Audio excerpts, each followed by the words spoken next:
Hey, all you cool cats and kittens. It's Mrs. O here for week 2 of Mrs. O's office. I hope you're all doing well. Same stuff, different day. Still have my office hours. Want to hear from all of you. Also, I have my Instagram account up and running now. Instagram tells me that you can just scan that little emblem there and follow me, or you can search for Mrs. Orgeson. I'm the only one. And I'm posting funny stuff and motivational stuff and, what else are you doing, right? So follow me. What are we going to do today? Good question. So I wanted to talk about this real homeboy in the world of psychology, Abraham Maslow. So you may have heard of him before, especially if you take psychology. He's pretty cool. He was born a long time ago, even before I was born, 1943, and he developed a theory of human motivation. So it's something that was relevant then, and we still find it relevant now, which is pretty impressive because, times they are changing, but this is still good stuff, okay? So you may have seen this lovely triangle before. So this is what he says is kind of like the step-by-step of what we need as human beings. So the levels are the 5 categories of needs. The higher needs being more dependent on your satisfaction of lower needs. So if your lower needs aren't met, you can't work on your higher needs. Pretty straightforward. So what are the different areas? At the bottom of the pyramid, we have our physiological needs. So that's just biological basics. We need water, we need food, we need air, okay? Important things. Then comes our safety needs. So once our basic needs are met, then we can start focusing on the safety needs. So for that, it's the need to feel physically and emotionally safe from harm and genuine threats. Okay, so we have to have our basic needs met, we have to feel safe, and then we can start working on love and belonging. Okay?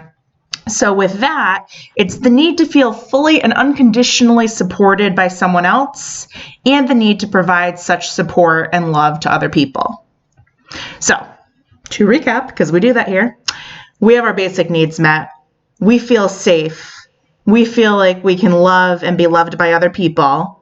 And then we start working on our esteem. So that's the need to genuinely appreciate and respect oneself. Okay? So we got that self-esteem going on. We're on the 4th tier.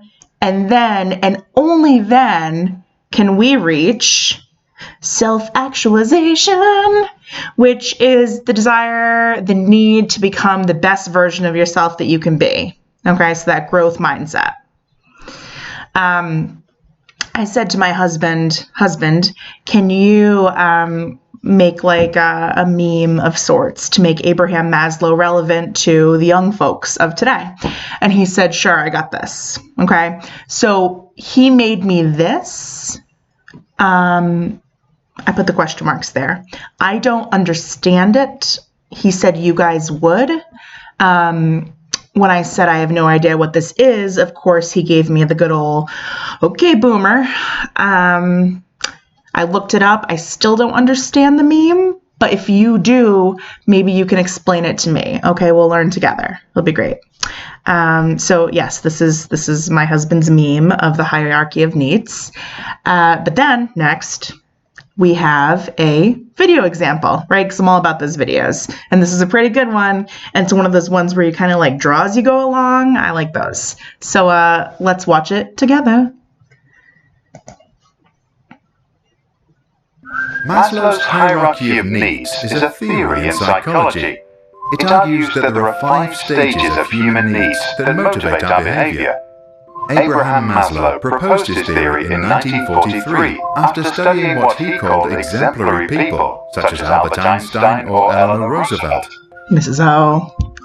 First, there are physiological needs, such as the need to breathe, eat, drink, or sleep.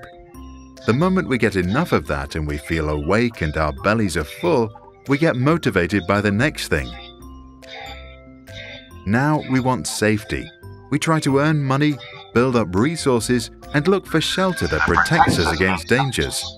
Once we are satisfied and feel safe, we have time to think about what we want next. At stage 3, we seek love and belonging.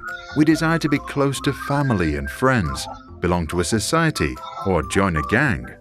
But the moment we feel completely part of a group, we already wish to be a little different than the rest.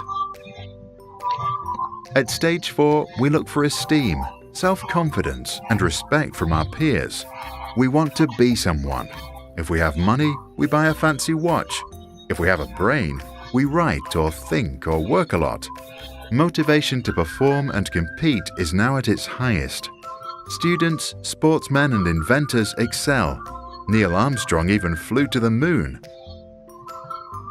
Only if we breathe and drink and eat and sleep enough, and we feel safe and part of a group and still special, only then can we reach level 5, self-actualization. Now we can relax, be creative, accept facts for what they are, give back or do whatever we want. No more pressure, unless of course there is trouble below. If you are a leader and believe in the theory, use it. First, make sure everyone has eaten well.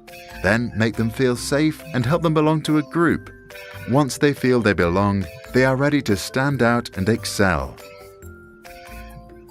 Thanks for watching. Even if we try to keep it So, it's interesting because as you guys know, Mrs. O always has snacks, right? Small thing, but why? Why do I have snacks? Because I really believe in the triangle of needs. If your basic needs aren't met, if you're coming to school and you're hungry, well, you're hangry, right? I don't want that. But also, you can't reach those higher levels because your basic needs aren't met. Okay, so it makes sense in our real life context. It also makes sense in this weird reality that we're living in right now. I'm going to tell you why you guys are in struggle city.